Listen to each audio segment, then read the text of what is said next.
तो चलिए आज का जो हमारा अगला टॉपिक है, आज हम पढ़ेंगे यूपी ट्रिपल एससी एग्ज़ाम में ये आपका ये टॉपिक है। ठीक है, पीईटी एग्ज़ाम में है। ठीक है, मौर्य वंश। ठीक है, आज हम पढ़ने वाले हैं मौर्य वंश के बारे में। चलिए, चंद्रगुप्त मौर्य ने नंद वंश के अंतिम शासक घनानंद को हराकर 323 ईस्वी पूर्व में मौर्य वंश की स्थापना करी थी। किसने करी थी? चंद्रगुप्त मौर्य ने नंद वंश के अंतिम संस्थापक घनानंद को हराकर। ठीक है, कब करी थी? 323 में। चाणक्य द्वारा रचित प्रसिद्ध पुस्तक अर्थशास्त्र किसने रची थी? चाणक्य। शासन के सिद्धांतों को जानने का सर्वाधिक महत्वपूर्ण स्रोत है। ठीक है, अर्थशास्त्र में चाणक्य द्वारा रचित शासन के सिद्धांतों को जानने का सर्वाधिक महत्वपूर्ण स्रोत कहाँ मिलता है? आपका अर्थशास्त्र में। ठीक है, इस पुस्तक में 15 अभिकरण है। ठीक है, कितने? 15 अभिकरण है। ठीक है, इस पुस्तक में।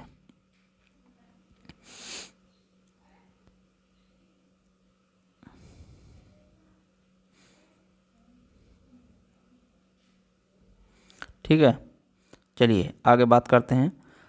मौर्य काल को राजनीतिक स्थितियों और राज प्रबंध की जानकारी हमें प्रसिद्ध पुस्तक अर्थशास्त्र में मिलती है। कैसे? मौर्य काल की राजनीति से संबंधित। ठीक है, कैसे मिलती है? अर्थशास्त्र। ठीक है, अर्थशास्त्र किसकी? चाणक्य की। ठीक है, विशाख दत्त रचित मुद्रा राक्षस। विशाख दत्त की पुस्तक कौन सी है आपकी? मुद्रा राक्षस से चंद्रगुप्त मौर्य के विषय में विस्तृत सूचना प्राप्त होती है। किससे? मुद्रा राक्षस से। ठीक है, मुद्रा राक्षस पर टीका डुंडी राय द्वारा लिखी गई है। मुद्रा राक्षस पर टीका डुंडी का राय द्वारा लिखी गई है। ठीक है, चंद्रगुप्त मौर्य की मृत्यु के पश्चात उसका पुत्र बिंबिसार बिंदुसार 298 में शासक बना। कौन बना?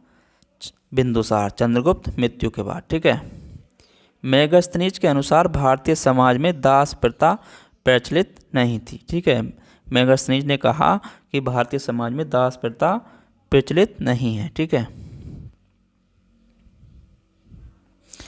आगे, बिंदुसार आजीवक संप्रदाय के अनुयायी था। ठीक है, बिंदुसार क्या था? आजीवक संप्रदाय का अनुयायी था। ठीक है, बिंदुसार की मृत्यु के पश्चात उसका पुत्र अशोक शासक बना। बिंदुसार के बाद कौन बना? अशोक। ठीक है, अर्थशास्त्र में सर्वप्रथम राज्य के सप्तांग सिद्धांत, राजा, आमित्य, जनपद, कोष, दुर्ग, मित्र एवं दंड की सर्वप्रथम व्याख्या मिलती है। काय में? अर्थशास्त्र में प्रथम राज्य के सप्तांग सिद्धांत। ठीक है, चंद्रगुप्त मौर्य की सेंड्रोकोटस के रूप में पहचान करने वाले विलियम जोन्स पहले विद्वान थे। कौन? William Jones. ठीक है,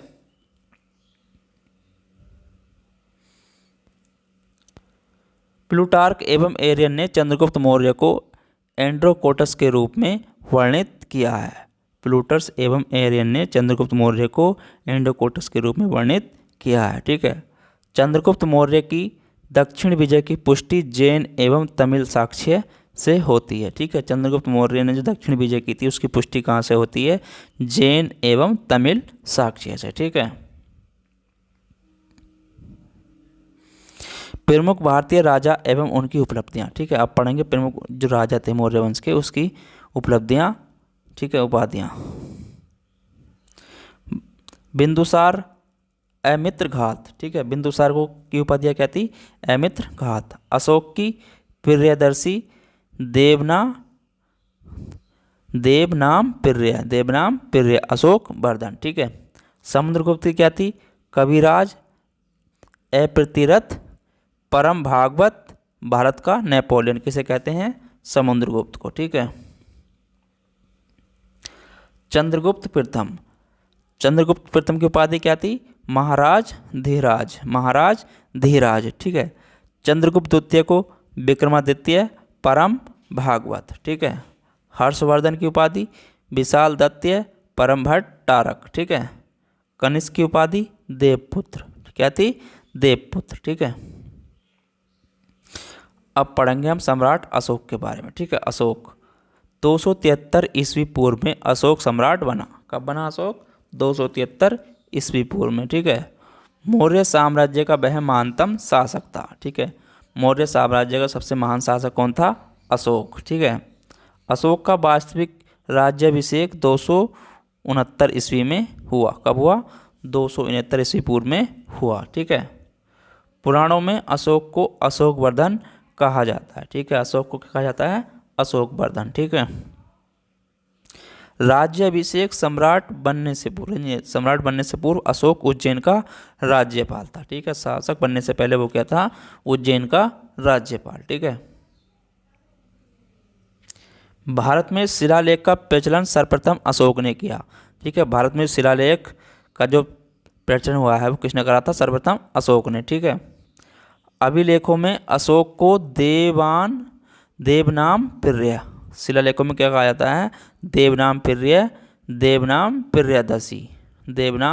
प्रियदर्शी नाम से संबोधित किया गया है। ठीक है, किया जाता था। अपने राज्याभिषेक के 8वें वर्ष अर्थात 261 ईस्वी पूर्व अशोक ने कलिंग पर आक्रमण किया था। कब किया था? 8 वर्ष जब उसने अपने पूरे कर लिए थे, उसमें 261 पूर्व अशोक ने कलिंग पर आक्रमण किया था। ठीक है, अशोक के 13वें शिलालेख से पता चलता है। ठीक है, कौन से शिलालेख से? 13वें शिलालेख से। ठीक है, अशोक ने कलिंग पर विजय प्राप्त करी थी। कब करी थी? 261 ईस्वी पूर्व में, राज्य अभिषेक के 8 वर्ष बाद। ठीक है, कलिंग युद्ध के पश्चात अशोक ने भेरी घोष त्याग कर धर्म घोष को अपनाया। ठीक है, कलिंग युद्ध जो हुआ था उसको पश्चात अशोक ने भेरी घोष त्याग कर धर्म घोष अपनाया। ठीक है, बौद्ध धर्म अपनाने से पहले अशोक भगवान शिव की पूजा करते थे। ठीक है, बौद्ध धर्म से पहले क्या करते थे? भगवान शिव की पूजा करते थे। ठीक है, उपगुप्त नामक बौद्ध भिक्षु ने अशोक को बौद्ध धर्म में दीक्षित किया। किसने करा था? उपगुप्त नामक जो बौद्ध था उसने किसे करा था? बौद्ध धर्म में अशोक को दीक्षित किया था। ठीक है,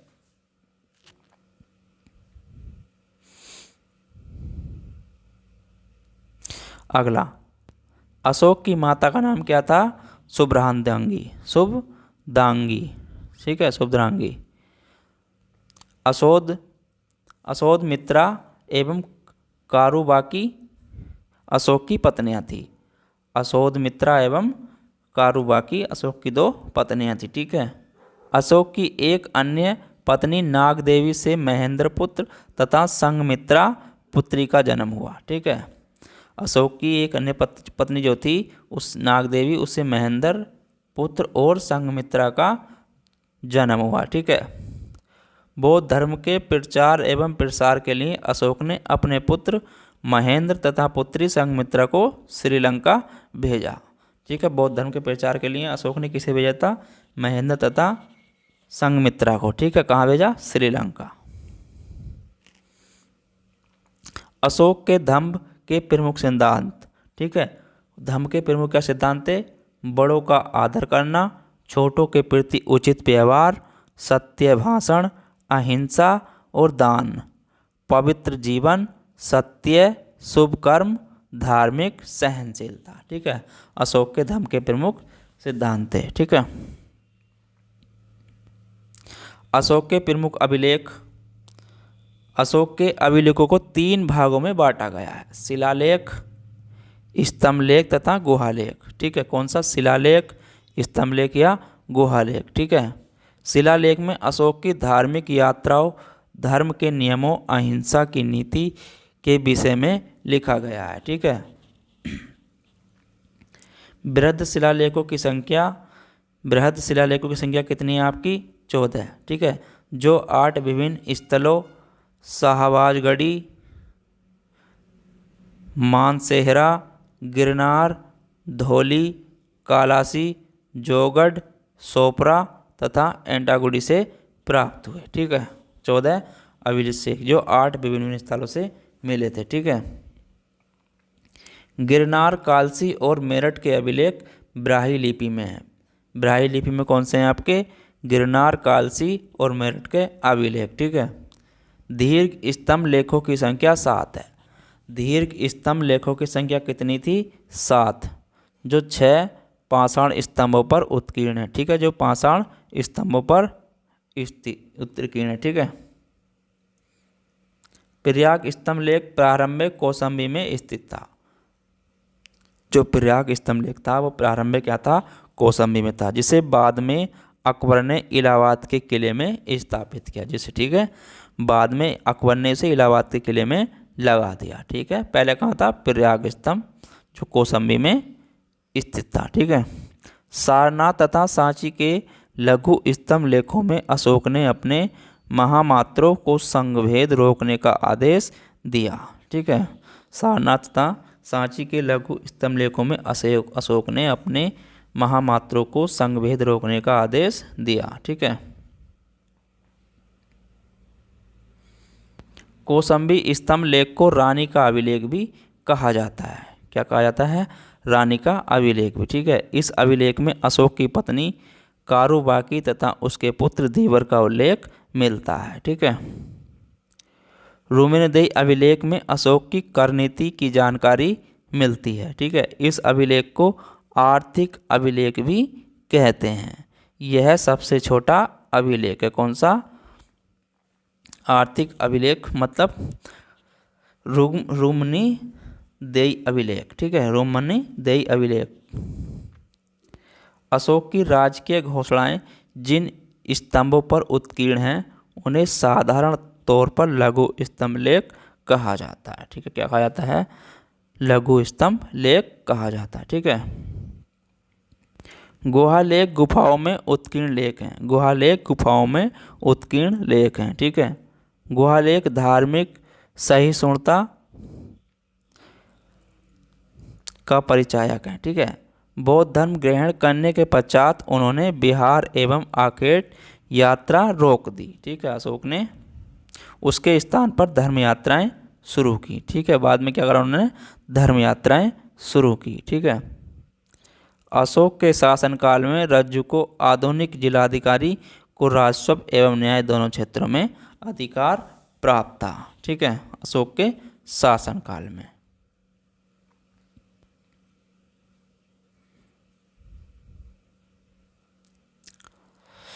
बिहार के गया बराबर की पहाड़ियों में 3 गुफाओं की दीवारों पर अशोक के गुफा लेख उत्कीर्ण है। ठीक है, बिहार के गया में बराबर की पहाड़ियों की 3 गुफाओं की दीवारों पर। ठीक है, इन अभिलेखों में आजीविकों को ये गुफाएं दान में दी जाने का उल्लेख है। ठीक है, आजीविकों को गुफाएं दान में दी गई। ठीक है, उसका उल्लेख मिलता है। अशोक के अधिकांश अभिलेख प्राकृतक भाषा में। कौन से में है अशोक के अभिलेख, प्राकृतक भाषा में और ब्राह्मी लिपि में। ठीक है, लिखे गए हैं।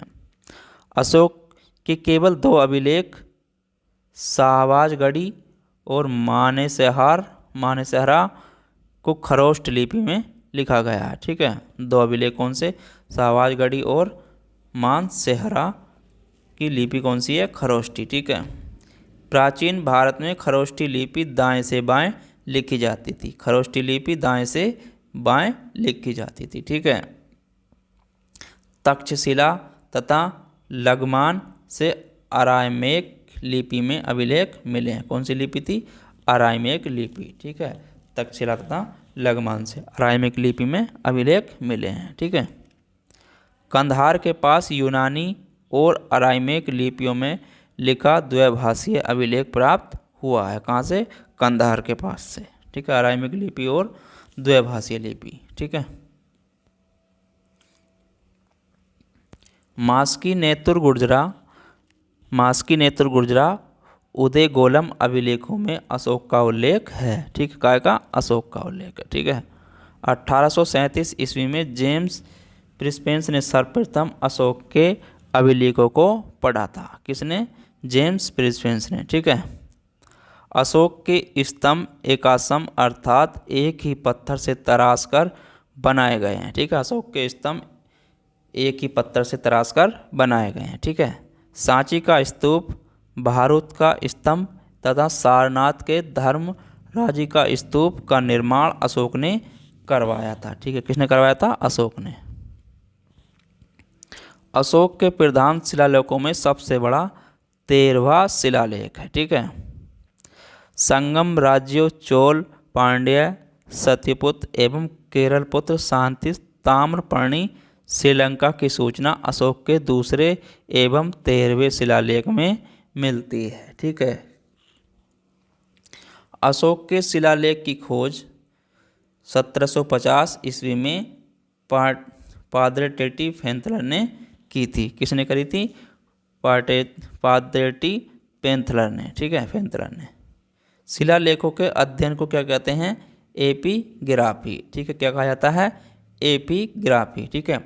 भाब्रू अभिलेख अशोक का सबसे लंबा स्तंभ लेख है। कौन सा? भाब्रू अभिलेख अशोक का सबसे लंबा स्तंभ लेख है। ठीक है। बौद्ध परंपरा अशोक को 84,000 स्तूपों का निर्माण का श्रेय प्रदान है। ठीक है। बौद्ध परंपरा में अशोक को 84,000 स्तूप निर्माण करने का श्रेय प्रदान है। ठीक है। कितने बनवाए थे? 84,000। ठीक है।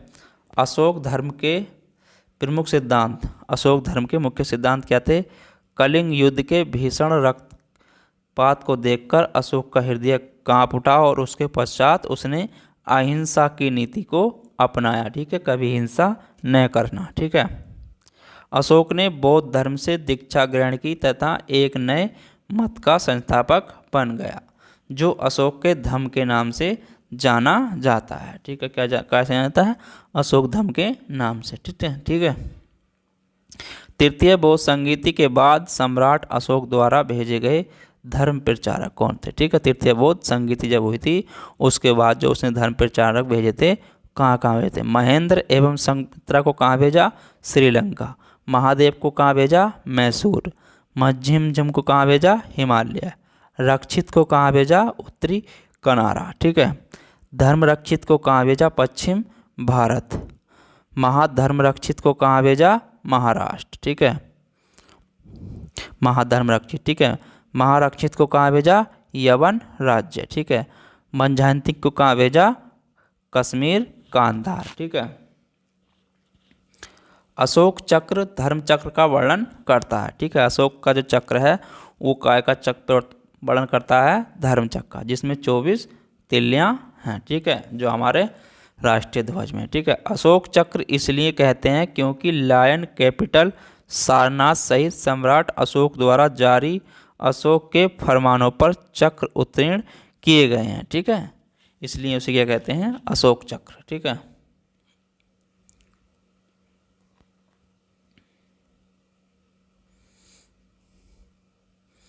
अशोक के शिलालेख और उनके विषय। ठीक है, अशोक के शिलालेख के बारे में पढ़ेंगे। शिलालेख और विषय। पहला अभिलेख पशु बलि की निद्रा। ठीक है, पहला जो अभिलेख है, जो शिलालेख है, उसमें जो अभिलेख में लिखा गया है पशु बलि की निंदा। दूसरा अभिलेख मनुष्य एवं पशु चिकित्सा व्यवस्था तथा विदेशों में धर्म प्रचार का उल्लेख। ठीक है। तीसरा अभिलेख रज्जुक एवं युक्त की नियुक्तियां तथा राज्य के अधिकारियों को हर 5 वर्ष पर राज्य भ्रमण करने का आदेश। ठीक है। चौथा शिलालेख धम्मघोष की स्थापना, धम्मघोष की घोषणा। ठीक है।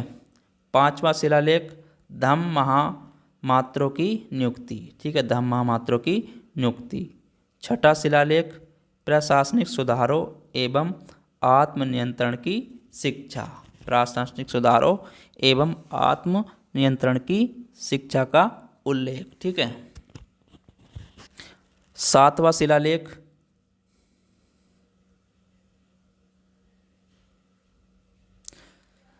सभी धार्मिक मतों के प्रति अशोक की निष्पक्षता।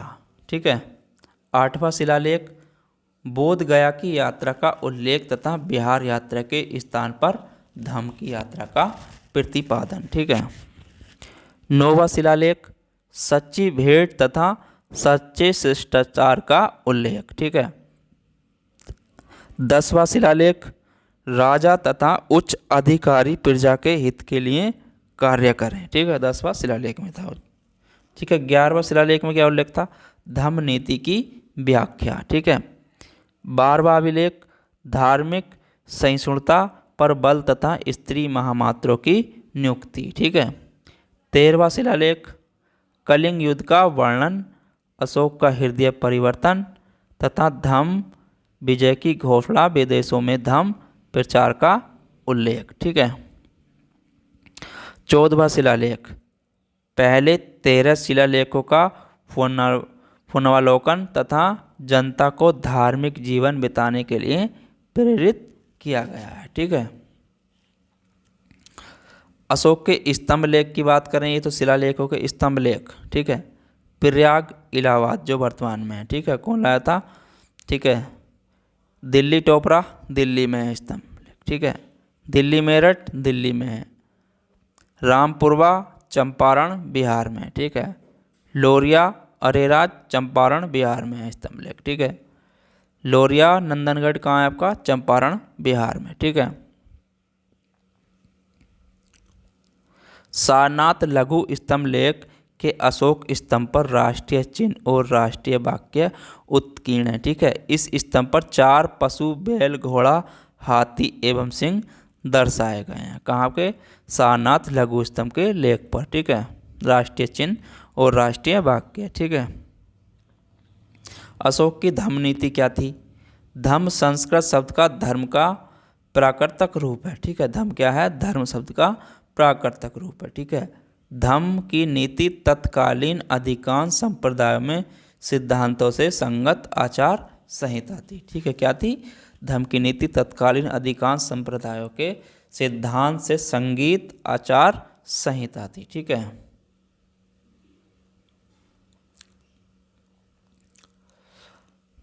आगे, अशोक के धम्म में किसी देवता की पूजा या किसी कर्मकांड का कोई स्थान नहीं था। अशोक के धर्म में किसी देवता की पूजा या किसी कर्मकांड का कोई स्थान नहीं था। ठीक है।